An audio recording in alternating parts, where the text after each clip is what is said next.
And a good Sunday morning. Happy Easter, Passover, and Ramadan.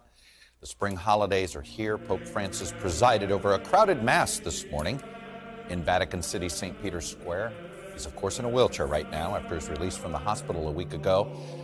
But he did ride through the crowd on this Easter Sunday morning to the cheers of many.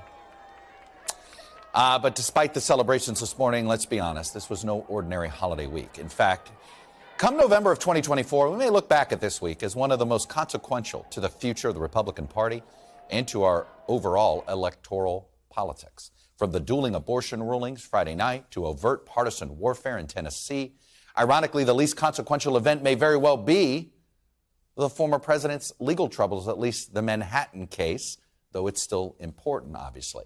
But what's happened this week in Texas, in that courtroom, in Wisconsin at that ballot box, and in Tennessee in that state house, may reverberate the most in our political culture as a widening divide corrodes our institutions, from our state houses to the courts. The national divide was crystallized on Friday night in those dueling abortion rulings, less than an hour apart, on specifically the abortion pill over the federal judges. These are legal efforts that were pushed by political activists seeking a decision by the Supreme Court. There was no actual medical event, no misuse of this pill to trigger this look at the drug. It was simply political activism. This was a drug that was approved at the end of Bill Clinton's presidency, 4 presidencies ago.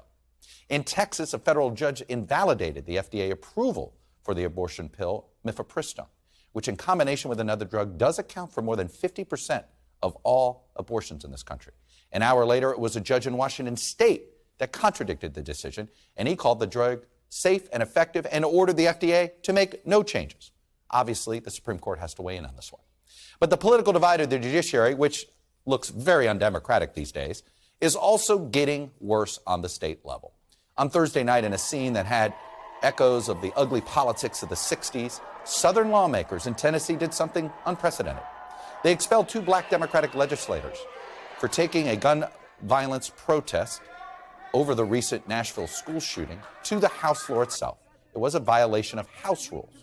But a third legislator, Gloria Johnson, who is white, survived the expulsion vote. Let's be honest, 30 years of aggressive gerrymandering have likely brought us to this moment.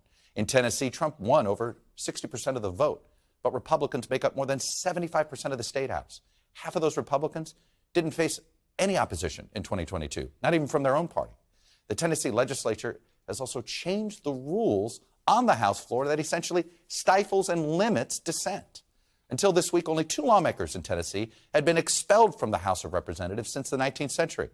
One for allegations of sexual misconduct, and a second was because somebody was convicted of soliciting a bribe.